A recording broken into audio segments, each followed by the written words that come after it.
Bismillahirrahmanirrahim. Bismillahirrahmanirrahim. Assalamualaikum warahmatullahi wabarakatuh.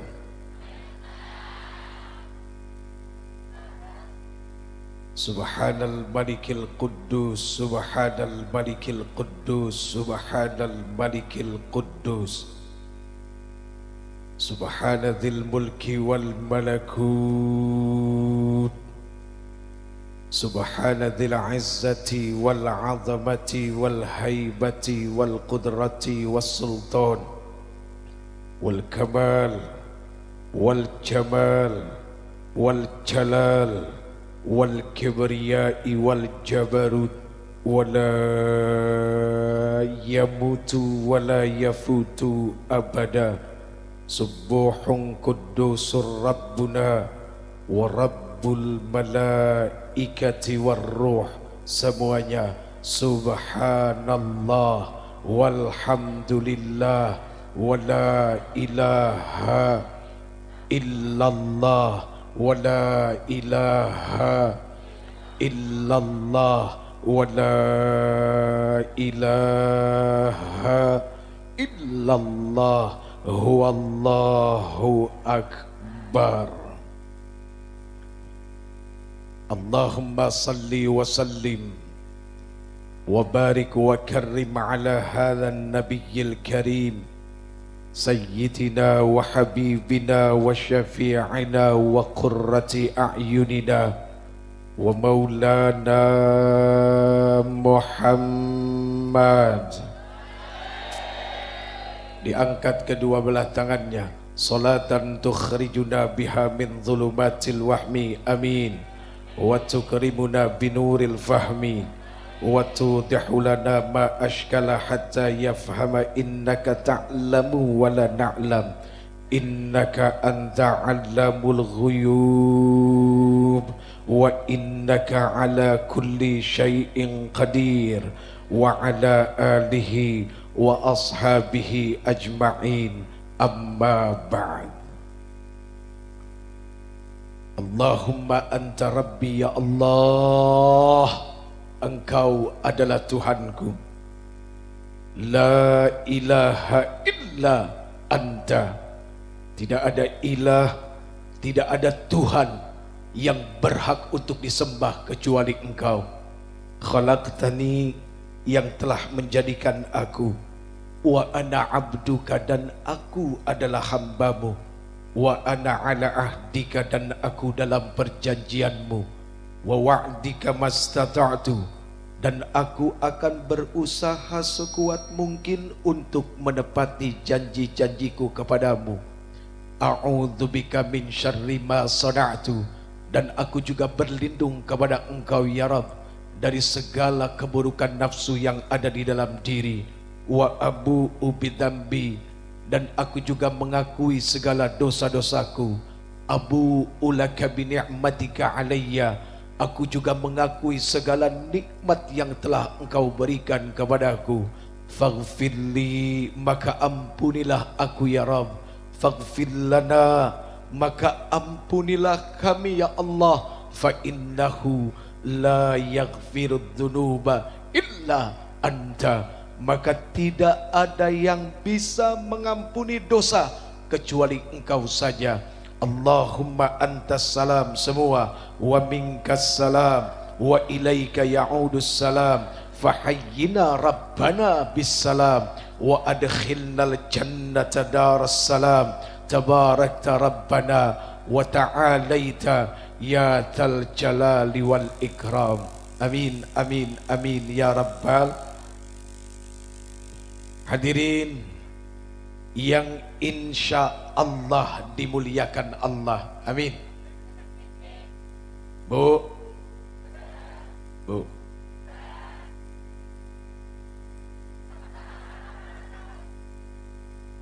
ini mohon maaf,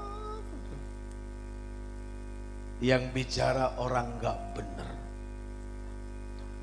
Kayaknya panitia salah ngundang. Kalau yang pertama sudah jelas, ayahanda guru kita yang sangat luar biasa. Kita doakan semoga beliau senantiasa dijaga oleh Allah Subhanahu wa taala. Mata'anallah fi tuli hayatihim amin. Wa nafa'anallah bi'ulumihim fid dini wad dunya wal akhirah. Amin amin ya rabbal. Nanti insyaallah yang terakhir. Sebetulnya giliran saya yang terakhir, Bu. Tapi karena kerendahan hati seorang ayah, Bapak Kiai Haji Zainuddin MZ, beliau sedang mendidik saya, mengajarkan saya tentang kerendahan hatian. Yang muda disuruh maju. Kita doakan juga semoga beliau selalu terhindar daripada fitnah yang keji, fitnah yang kejam, fitnah yang menghinakan. Amin amin ya rabbal. Di sini banyak para alim ulama, guru-guru.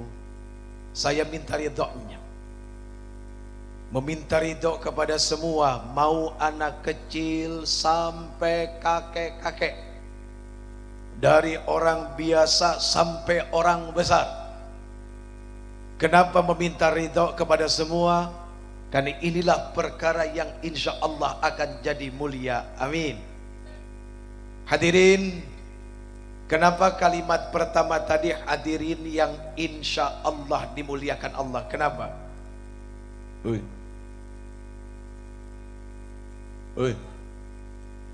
Ngerti nggak? Nggak ngerti? Nggak ngerti? Baik, sampai di sini saja, mudah-mudahan ada manfaatnya. Kenapa harus pakai insya Allah? Jawabannya sederhana. Insya Allah itu adalah untuk sesuatu yang belum pasti. Bicara pasti, bicara milik Allah. Artinya apa? Hanya Allah Azza wa Jalla, Allah Tabaraka wa Ta'ala, Allah Jalla Jalalu yang paling pasti tahu siapa di antara kita di sini yang paling mulia kedudukannya di hadapan Allah Subhanahu wa ta'ala. Artinya apa juga? Siapapun orang yang ada di sini, meskipun pada kenyataannya dia adalah seorang tokoh, seorang panutan, maka dia tidak berhak untuk merasa dirinya lebih mulia daripada yang lain. Sama, termasuk saya juga begitu. Yang bicara ini tidak lebih baik dari yang mendengar. Kita semua sama, sedang sama-sama mencari ridha Allah Subhanahu wa ta'ala. Inilah kerendah hatian yang diwariskan oleh Rasul sallallahu alaihi wasallam. Seperti yang ayah anda sampaikan, Rasul itu bukan manusia biasa, tapi beliau tidak pernah mengaku kalau beliau luar biasa.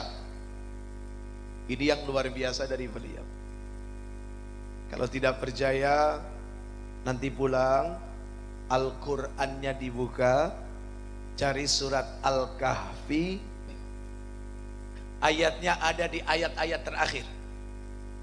Dan ini biasanya para imam masjid sering menggunakan, dibaca dalam salat. Kalau enggak salah bunyinya seperti ini. Innal ladzina amanu wa amilus salihati kanat lakum jannatul firdausi nuzula khalidina fiha la yabghuna anha hiwala. قل لو كان البحر مدادا لكلمات ربي لنفد البحر قبل أن تنفد كلمات ربي ولو جئنا بمثله مددا قل إنما أنا بشر مثلكم يوحى إلي أنما إلهكم إله واحد فمن كان يرجو يرجو لقاء ربه فليعمل عملا صالحا ولا يشرك بعبادة ربه. Hebat, ibu-ibu luar biasa. Kalau bapak-bapak biasa di luar. Maaf. Loh. Qul innama ana basyarum mithlukum. Katakan sesungguhnya aku ini hanya manusia biasa sama seperti kalian. Allahu a'lam bimuradi.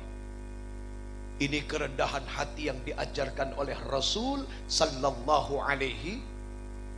Yang membedakan aku dengan kalian adalah apa kata Rasul?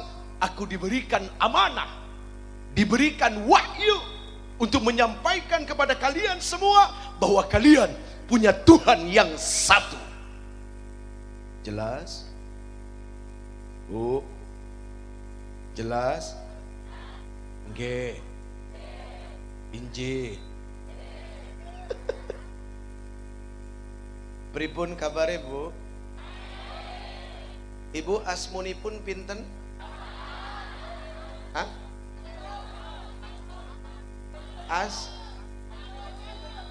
Asmanis. Udahlah, Bu, namanya siapa? Asmanipun sinten? Ya nyuwun sewu mangatus lah. Dari dulu sewu aja nggak naik-naik ya Bu. Beras naik, minyak naik, segala-gala naik, masih nyuwun sewu aja. Nggak kaya-kaya orang Jawa. Tapi subhanallah tadi beliau luar biasa ya. Aduh, ya Allah ya Karim, kalau saya boleh ulang ya, itu bukan karena ketika sorbannya, tapi karena sifat sedekah yang sangat luar biasa dari beliau. Kita doakan semoga sedekahnya sampai ke arsy-Nya Allah Subhanahu wa taala. Bersih, lempeng, terus dijaga oleh malaikat kehadirat Allah Rabbul Izzati. Amin, amin ya Rabbal. Hadirin yang insya Allah dimuliakan Allah Subhanahu wa ta'ala. Tahukah kalian tempat yang mulia itu adalah apa?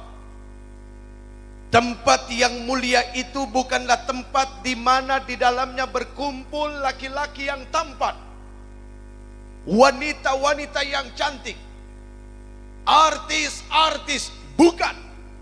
Dan tempat yang mulia itu bukanlah tempat di mana di dalamnya berkumpul para pejabat, orang-orang yang memiliki kedudukan yang tinggi, bukan. Dan tempat yang mulia itu bukanlah tempat di mana di dalamnya berkumpul orang-orang kaya dengan hartanya, kemudian mereka memamerkan hartanya semua, bukan. Tapi tempat yang mulia itu adalah apa? Tempat di mana di dalamnya, monggo silahkan kepada ayahanda guru kita, kita doakan semoga beliau selalu dalam lindungan Allah Subhanahu wa ta'ala. Mari Ibu, kita iringi guru kita kepergiannya dengan salawat kepada Rasul sallallahu alaihi wasallam ya.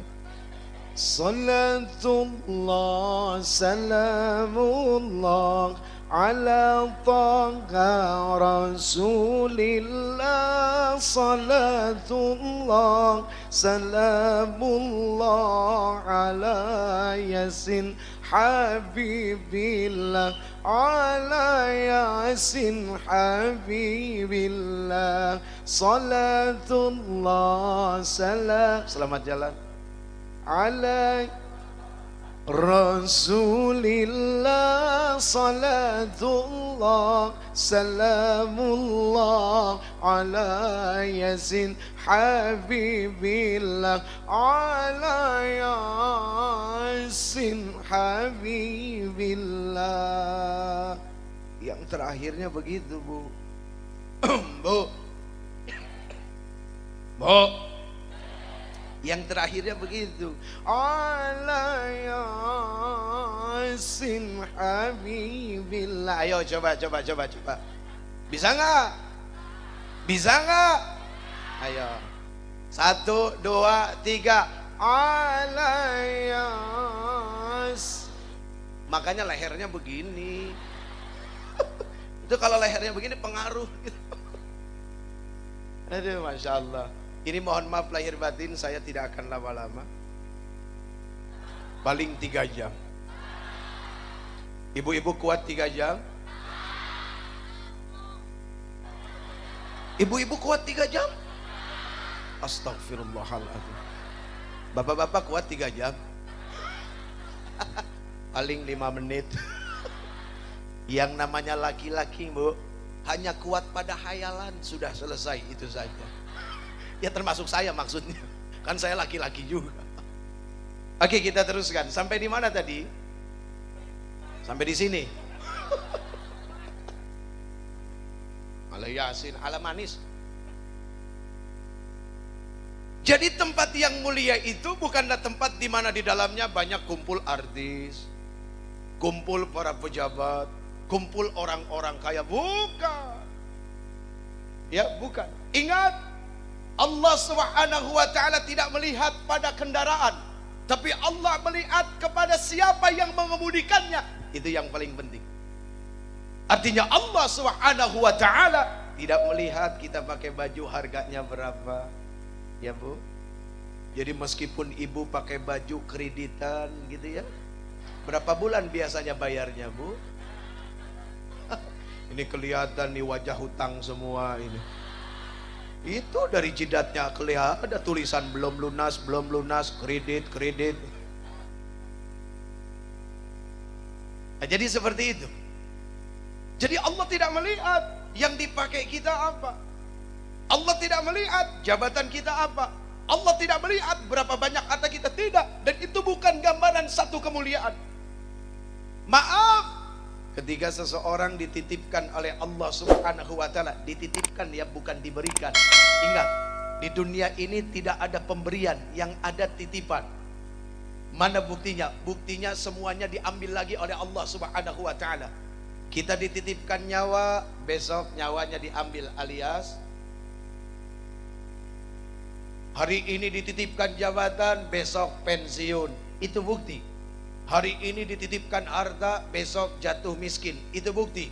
Kita semua ini hanya diberikan oleh Allah Subhanahu wa taala hak guna pakai, bukan hak memiliki. Karena hak memiliki adalah mutlak milik Allah Subhanahu. Sama seperti ibu-ibu nih, para istri. Nih istri hak guna pakai nih. Pakai sama siapa? Ya, istri hak guna pakai, suami hak guna pakai, anak-anak hak guna pakai, jabatan hak guna pakai, harta hak guna pakai, popularitas hak guna pakai. Besok sekali waktu kalau masanya sudah selesai akan diambil oleh Allah Subhanahu wa taala. Jelas? Bu, tidak bisa.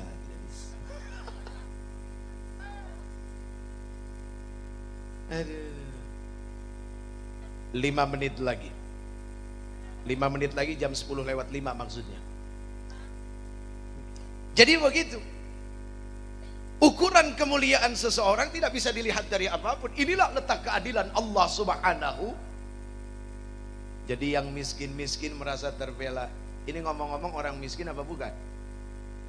Hah? Ini orang miskin? Saya tidak percaya, ini pasti orang kaya semua.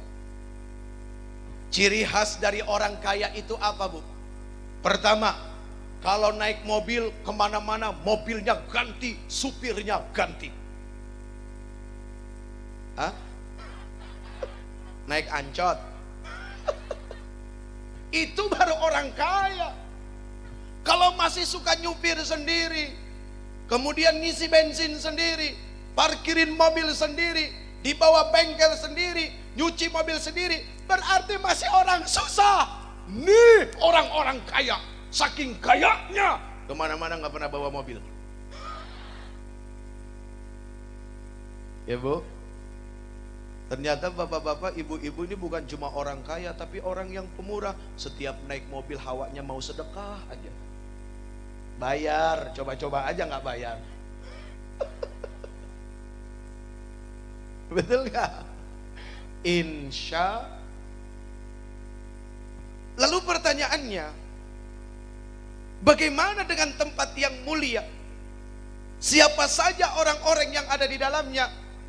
Satu, orang-orang yang kedudukannya mulia di sisi Allah Subhanahu wa taala dan suka memuliakan orang lain. Jadi dia mulia dan suka memuliakan orang lain. Artinya dia tidak merasa kalau dirinya lebih mulia daripada yang lain. Hati-hati dengan sifat merasa. Sifat merasa itu akan menggugurkan diri kita di hadapan Allah Subhanahu wa taala sehingga kita tak terlihat oleh Allah Subhanahu wa taala. Contohnya siapa? Beliau. Siapa beliau? Bu? Siapa beliau? Muhammad ابن عبد الله ويا قاري كتاب الله محمد ابن عبد الله ويا قاري كتاب الله عليك قبة الخضراء تجاهد في سبيل الله عليك قبة الخضراء تجاهد في سبيل الله يا رسول الله سمع يا حبيب الله يا رسول الله يا حبيب الله محمد ابن عبد الله محمد ابن عبد الله محمد ابن عبد الله محمد ابن عبد الله. Tuh beliau ya Bu. Bu, kepengen gak ketemu dengan Rasul? Ibu lebih cinta mana? Cinta Rasul apa cinta suami? Ayo jujur, jujur, jujur.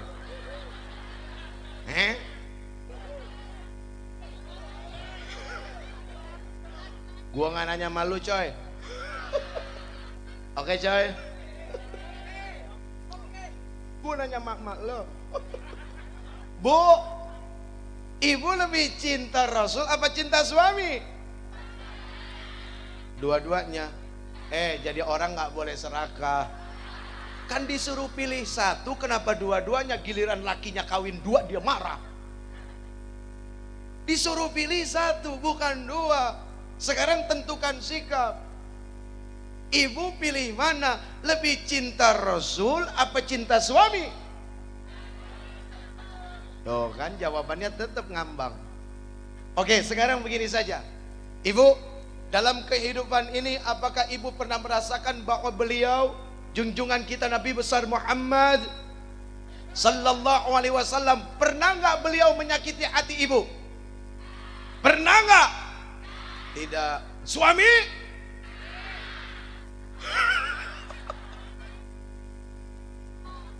Pak,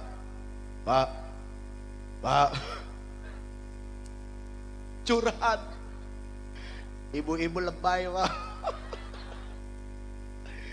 Aduh, tuh kan, masa yang suka nyakitin disayang?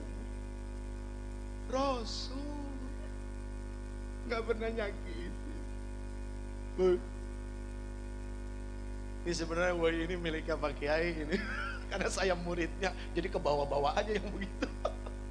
Aduh ya Allah ya Karim. Bu, jadi sekarang ibu jawab dengan jujur, lebih cinta suami apa cinta Rasul? Tetap masih dua-duanya Pak. Tuh lihat perempuan, meskipun udah disakitin kayak apa tetap sayang. Kalau saya sih terus terang Bu nggak demen sama laki-laki. Brengsek laki-laki, mas saya mah nggak demen. Ya kalau demen berarti jeruk makan jeruk dong. Na'udzubillahimin. Tapi memang zaman sekarang tuh ya begitu Bu. Perkara laki-laki suka sama laki-laki banyak. lebih berani bahkan sekarang ditampakkan terang-terangan. Bahkan komunitas mereka mulai menuntut ke DPR supaya boleh menikah sesama jenis. Masa mau main anggar? Main pedang? Aduh ya Allah ya Karim. Mau jadi telat lo ketawanya lo bocah. Mikir lo kelamaan. Aduh ya Allah ya Karim. Oke, kita kembali lagi. Ini udah mulai ngaco ini, ya. Jadi tempat yang mulia itu tempat di mana di dalamnya banyak orang-orang yang mulia dan suka memuliakan orang lain. Dan tempat yang mulia itu adalah tempat di mana di dalamnya banyak orang-orang yang kedudukannya tinggi di mata Allah Subhanahu wa taala, tapi dia tidak tinggi hati. Dan tempat yang mulia itu adalah tempat di mana di dalamnya begitu banyak yang katanya orang-orang miskin kumpul, orang-orang fakir kumpul, yang pada suka minta sedekah kumpul, yang nunggu zakat kumpul, yang nunggu dibagi beras kumpul. Dianggapnya seperti itu, padahal boleh jadi mereka adalah orang-orang yang kaya dengan ganjaran dan pahala dari sisi Allah Subhanahu. Amin amin ya rabbal. Dan tempat yang mulia itu adalah tempat di mana di dalamnya berkumpul orang-orang yang katanya wajahnya buruk, akan tetapi hatinya jauh lebih cantik daripada wajahnya. Amin amin ya rabbal. Bu, kira-kira ibu hidup di dunia ini untuk apa? Oke, begini. Untuk apa kita dihidupkan dan untuk apa kita diciptakan? Hah? Ini pertanyaannya ada dua, berarti jawabannya juga harus ada dua. Baik, sekarang kita pisahkan. Untuk apa ibu dihidupkan?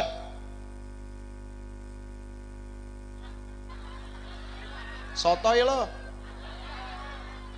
Jangan alay ya. Ibu gak ngerti bahasa gaul. Jadul, kurang ajar lo. Mak lu dibilang jadul.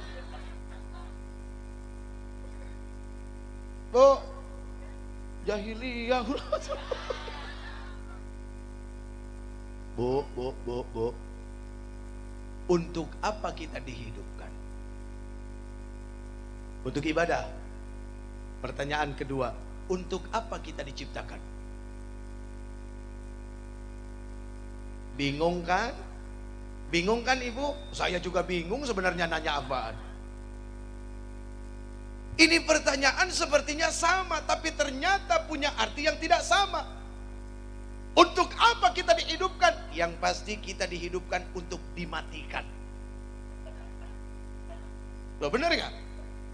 Kita ini dihidupkan untuk dimatikan, ibu. Tidak ada Allah Subhanahu wa taala menciptakan manusia, dihidupkan manusia untuk dihidupkan selama-lamanya. Untungnya dalam perkara ini Allah Subhanahu wa taala menepati janjinya. Bayangkan ibu, seandainya Allah ingkar janji bahwa yang hidup akan dimatikan, berapa banyak di rumah kita orang-orang yang usianya ratusan tahun. Begitu kita masuk ke tetangga, sampai ke dalam kaget, siapa itu? Kakek saya 500 tahun gak mati-mati. Waduh. Ya bu. Nah sekarang untuk apa kita diciptakan? Kita diciptakan untuk beri. Wa ma khalaqtul jinna wal insa illa liya'budun. Oh mantap. Yo Ngomong-ngomong udah punya bekal belum buat mati? Belum. Ibu pergi dari rumah ke pasar bawa bekal nggak? Bawa. Suami ibu dari rumah pergi ke tempat kerja bawa bekal nggak? Anak-anak dari rumah pergi sekolah bawa bekal nggak? Oh ternyata yang namanya bekal itu penting. Mudah-mudahan duduknya kita di majelis ilmu adalah untuk mendapatkan bekal itu semua. Amin ya rabbal. Ini sekedar ingin menyampaikan apa yang disampaikan oleh orang tua. Orang tua saya banyak bu, alhamdulillah. Ya. Ada salah satu orang tua saya bilang apa? Kalau kepengen sukses duduk ngaji, tolabul ilmi, yang pertama hawa nafsunya jangan ikut ngaji. Ya, hawa nafsu jangan ikut. Kenapa? Karena hawa nafsu itu diciptakan untuk menolak kebenaran. Jadi biarkan hawa nafsu, suruh nungguin motor aja di tempat parkir. Jelas? Biarkan akal dan iman saja yang ngaji. Kenapa? Karena akal dan iman pasti akan menerima. Sepahit apapun, sesakit apapun yang disampaikan oleh para pendakwah, dia akan terima dengan lapang dada. Pokoknya kalau ibu mendengarkan ceramah sama seperti orang mengundang tukang pijit. Tahu tukang pijit? Tukang urut, tahu tukang urut? Ibu badan sakit-sakit, bapak badan sakit-sakit, pegal-pegal, ngundang tukang pijit, dipijit, ketemu yang sakit, aduh, marah nggak? Marah nggak sama tukang pijit? Kurang ajar kamu, ini sakit, enggak kan? Tapi, aduh, iya tuh, di situ tuh yang sakit, aduh,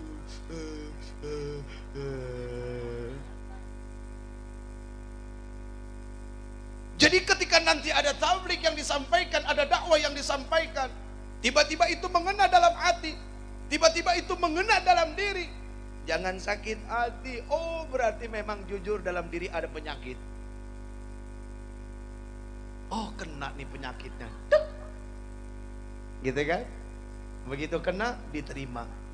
Kemudian dibuat lapang.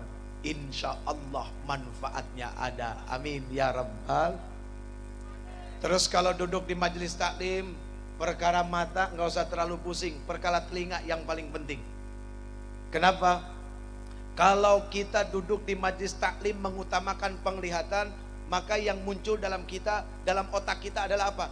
Ini yang ceramah siapa ya? Masuk TV nggak ya? Kalau nggak masuk TV, sepi. Yang datang sedikit. Begitu yang masuk TV, rame. Akhirnya kita pilih-pilih. Padahal itu bukan cara menuntut ilmu yang baik.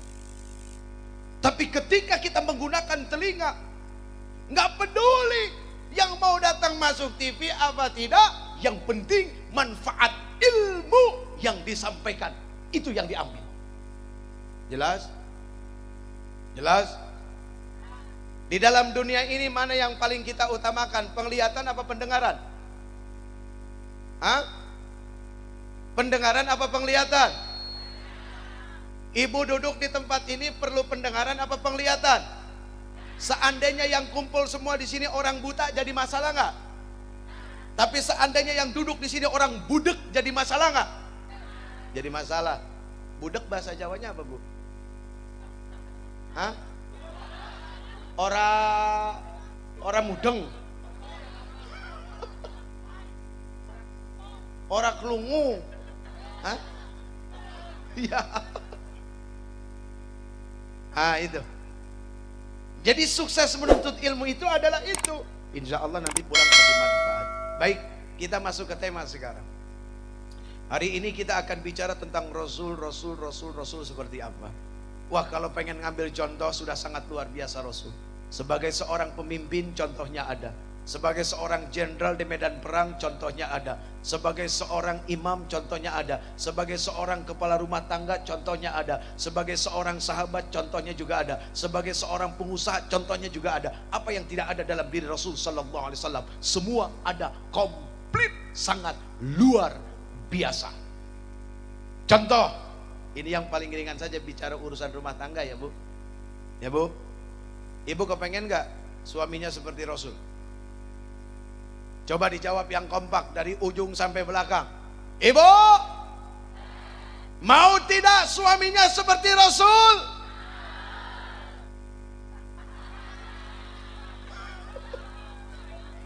Resek lu. Mau ya? Yakin? Rasul istrinya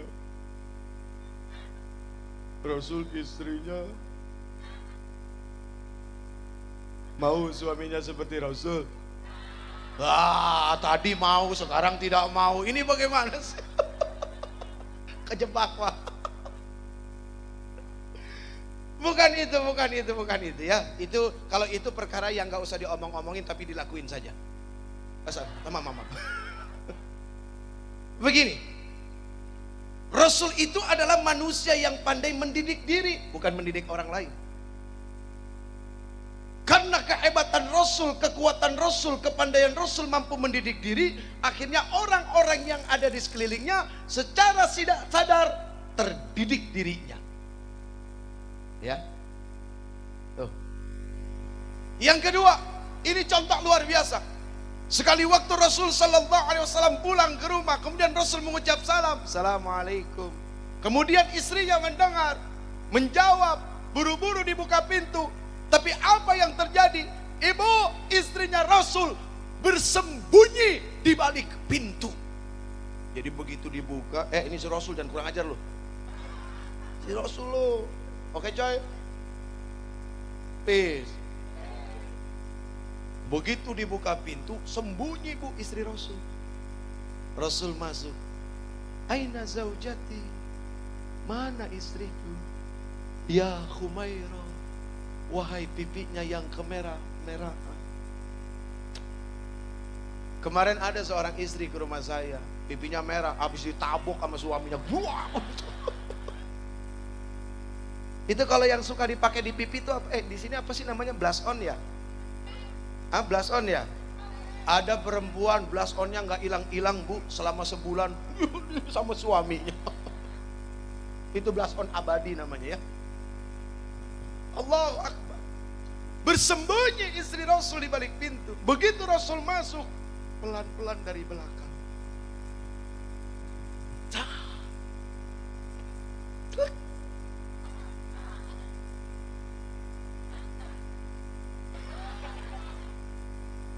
Kemudian Rasul berbalik, dipegang kepala istrinya, dicipok kening, dicium. Allahu Akbar, Allahumma salli wa sallim wa barik. Tuh kemesraan yang sangat luar biasa. Pulang dari sini, praktek. Amalkan. Nanti suami besok sore pulang, waalaikumsalam, buru-buru ibu sembunyi di balik pintu. Oke? Oke? Begitu suami masuk ke dalam, buru-buru disangkain suami maling, dibanting gitu. Wah, kamu praktek ilmu. Ya memang kadang-kadang kalau mengamalkan ilmu ya begitu, tidak selalu berhasil. Awalnya suka gagal dulu. Makanya penting jangan hanya istrinya yang ngaji, suaminya juga perlu ngaji. Mau di mana-mana ibu-ibu yang ngaji. Lebih banyak dari bapak-bapak. Sampai seragamnya juga lebih banyak dari bapak-bapak. Satu pengajian seragam 1, ikut majelis taklim 3. Sudah berapa coba seragamnya? Banyak seragam di rumah, tinggal kain kafan aja seragamnya belum dibeli. Sudah beli kain kafan belum? Beli dari sekarang, takut nanti malam mati nggak ada yang tahu. Aduh, capek. Terus 5 menit lagi. Ibu, ayo praktek, amal. Ini kenapa kok selalu ustadz, kok perempuan terus yang dibicarakan? Saking sayangnya sama perempuan. Kalian itu sudah lelah di dunia ini. Pertama, mengandung. Kedua, melahirkan. Ketiga, menyusui. Keempat, membesarkan. Kelima, mengurusi rumah, nyapu, ngepel, nyuci. Semua dilakukan oleh kalian perempuan. Kalian tuh sudah capek di dunia ini, makanya sebetulnya nggak pantas kalian masuk dalam neraka jahanam. Loh, betul nggak? Makanya kenapa selalu dalam tablik perempuan lagi yang dinasehati? Karena saking sayangnya sama perempuan, kalian sudah capek hidup di dunia ini. Allahu Akbar. Sekarang begini deh, ini pertanyaan orang dewasa. Ketika suami dan istri berhubungan, diam lu, nggak ngerti bocah. Ketika suami istri, di mana posisi seorang istri? Tergantung selera. Biasanya di mana? Di atas. Biasanya di mana?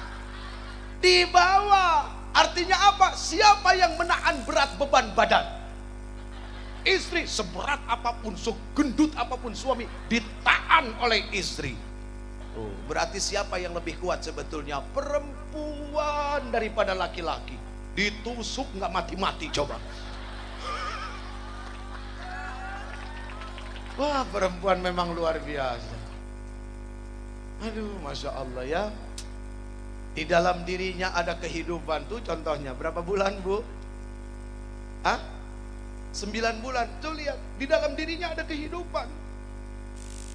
Makhluk mana yang dipercaya oleh Allah Subhanahu wa Ta'ala untuk dititipkan satu alam di dalam dirinya? Perempuan, bukan laki-laki. Dititipkan alam rahim. Ya Bu, alam rahim itu alam kasih sayang. Kenapa kok dibilang alam rahim? Karena sebentar-sebentar, padahal dari dalam ditendang-tendang. Kadang-kadang kepalanya di atas, kaki di bawah. Terus tiba-tiba kakinya disimpan. Mas, iki loh mas, kakinya mas, pegang deh. Ya bener gak? Bener kan? Saya hafal. Anak 4 soalnya, baru 4. Ya, baru 4. Ya kalau istri saya nggak mau tambah lagi, ya nggak apa-apa. Dari produk yang lain aja. Uje mengarang saja. Apa ada dasarnya? Ada. Bagaimana Rasul Sallallahu Alaihi Wasallam memerintahkan kepada putrinya Fatimah untuk belajar kepada Siti Muti'ah. Lihat, makanya nggak usah malu-malu. Meskipun kita ini merasa keturunan siapa, untuk belajar dengan orang biasa tidak usah malu-malu. Sudah ada garisnya. Putri Rasul keturunan langsung dari Rasul disuruh belajar sama Muti'ah. Muti'ah itu wanita biasa, bukan siapa-siapa. Tapi Rasul memandangnya dengan sesuatu yang berbeda atas bisikan Allah Subhanahu wa Ta'ala. Siapa yang menyampaikan kepada Rasul perkara-perkara rahasia, perkara-perkara ars, perkara-perkara kanzul ars? Allah Subhanahu wa Ta'ala sudah pasti. Sama ketika Rasul membisikkan kepada telinga siapa? Habib bin Malik sang Rayatul Quraisy, kalau dia punya anak yang tidak bermata, tidak bertelinga, tidak bermulut, tidak berkaki, tidak bertangan. Padahal ketika itu Habib bin Malik sudah menantang Rasul untuk membelah bulan, dan Rasul sudah lakukan itu. Siapa yang bisikan itu? Allah Subhanahu wa Ta'ala. Lewat siapa? Jibril alaihissalam naik ke Jabal Abi Qubais, salat 2 rakaat, turun malaikat Jibril beserta ribuan malaikat datang membisikkan satu rahasia kepada Rasul sallallahu alaihi wasallam. Ini Masya Allah. Fatimah datang ke rumah Muti'ah. Assalamualaikum. Waalaikumsalam. Dibuka pintu, kaget. Ada gerangan apa putri Rasul datang ke rumah aku? Ayahku memerintahkan aku untuk datang kepadamu. Oh silahkan masuk. Begitu mau masuk, tiba-tiba Muti'ah menutup pintu lagi. Oh maaf, saya tidak terima tamu laki-laki. Bingung Fatimah, nengok kanan kiri, mana laki-laki? Ada juga anaknya yang dia bawa. Ada anak saya belum balik. Tapi suami saya nggak bilang anak laki-lakinya kecil apa dewasa. Tuh amanah tuh begitu. Akhirnya pulang, ditaruh anaknya, balik lagi ke dalam. Di dalam di meja makan ada kipas, ada lap anduk kecil dan ada tongkat. Fatimah tanya, itu untuk apa? Suamiku kalau pulang senang makan masakan aku. Dia suka kepanasan, aku kipasin. Suka keringatan, aku elapin. Terus itu tongkat untuk apa? Kalau dia sudah selesai makan, aku tanya kepadanya, wahai suamiku, adakah yang kurang dari diri ini? Kalau ada, ambil tongkat ini, pukul aku. Subhanallah. Ada enggak itu ya? Enggak ada, karena yang menjawab hawa nafsu. Makanya tidak ada, kan hawa nafsu selalu menolak kebenaran. Tapi ketika yang menjawab akal iman, ada. Dari mana adanya? Dari usaha keimanan kita untuk taat kepada suami. Bisa, kenapa tidak? Kalau akal iman yang bekerja, maka sistem Allah yang bekerja. Kalau sudah bicara sistem Allah yang bekerja, maka tidak ada yang bisa menolak. Yahdillahu linurihi may yasha. Enggak ada yang bisa menolak. Kalau sudah sistem Allah yang bekerja, apa yang tidak bisa? Semua bisa. Kenapa tadi jawabannya tidak bisa? Karena masih ada hawa nafsu yang ikut campur dalam perkara ini, sehingga bilangnya, oh tidak bisa, tidak ada. Nafsu. Memang nafsu kepengennya begitu. Kita tidak pernah berhasil di mata Allah Subhanahu wa Ta'ala. Baik, ini saja. Mudah-mudahan ada manfaatnya. Mohon maaf. Ya, banyak salah, banyak kurang. Ya, yang bicara ini masih cinta dengan kemaksiatan. Insyaallah ayahanda kita, guru kita ya akan menyampaikan hal yang pasti jauh lebih baik daripada saya. Hada min fadli Rabbi ya Allah. Semua ini hanya karunia titipan yang kau titipkan kepada hamba. Assalamualaikum warahmatullahi wabarakatuh.